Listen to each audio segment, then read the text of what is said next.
After the fall of the world government, the one in command of this reformed institution is Fleet Admiral Koby. He is no longer the timid boy from the deck of Alvida's pirates, nor just the hero of the Rocky Port incident. He now stands at the very top of the Marines, having fulfilled his dream. The man in the image, smiling with the carefree joy that has defined him since his youth, also achieved his goal. Monkey D. Luffy became the Pirate King. To understand Koby's reaction to this final and astronomical bounty, it is first necessary to trace the history of all of Luffy's rewards. After the Arlong Park incident, his initial bounty of 30 million berries was something astonishing for a rookie coming from the weakest sea. It was not granted for a single act, but for the systematic dismantling of the East Blues hierarchy. Luffy defeated the captain of the Buggy Pirates, shattered Don Krieg's armada, and literally made Arlong Park collapse, ending the tyranny of the Sawfish Man. To Marine headquarters, this was a warning sign of a new dangerous element. To Koby, it was the first proof that Luffy took seriously the vow they had made together. The jump to 9 digits marked Luffy's entry into the Grand Line and onto the world's geopolitical chessboard. Defeating Crocodile, a Shichibukai, was a feat that defied logic. The world government, in an attempt to save face, attributed the victory to Smoker, but the reality behind the scenes was undeniable. Luffy had exposed a conspiracy to overthrow a sovereign nation and beaten a Logia user considered invincible in the desert. The increase to 100 million berries signaled that the Straw Hat captain was no longer a local nuisance. He was a destabilizing force capable of toppling powers sanctioned by the government itself.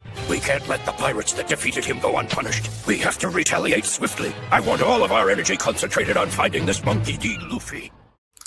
If Alabasta was a rupture, Enies Lobby was a declaration of war. The incident that raised Luffy's bounty to 300 million berries remains one of the most shocking events in Marine history. Under Luffy's command, the Straw Hats invaded the Judicial Island, burned the world government's flag, and defeated the CP9 assassination unit. Luffy's victory over Rob Lucci, a master of Rokushiki, demonstrated his rapid evolution with the development of Gear 2nd and Gear 3rd. This bounty was not only for strength, it was for ideology. It was the price placed on the head of a man who confronted the world's absolute justice and completely rejected it in order to save a single crewmate, Nico Robin. Koby, having reunited with Luffy in Water 7, saw firsthand the physical toll this path imposed on his friend, but he also witnessed the unbreakable determination that fueled him. The war at Marineford changed everything. Luffy's invasion of the inescapable prison of Impel Down, and his subsequent abrupt entry into the greatest war in the world cemented his place in history. The increase to 400 million berries was driven by a combination of reckless feats and a terrifying heritage. He punched a celestial dragon in Sabaody, orchestrated the first mass breakout in the history of Impel Down, and stood face to face with the 3 admirals to save his brother, Portgas D. Ace. The revelation that he was the son of the revolutionary dragon and the grandson of the marine hero Garp made his potential threat infinite in the eyes of the government. He was no longer just a pirate, he was a bearer of the will of D. Koby was on that same battlefield, paralyzed by the violence, while Luffy advanced without hesitation. It was this event that led Koby to awaken his haki, inspired by the desperate cry of his friend's spirit. Now shake!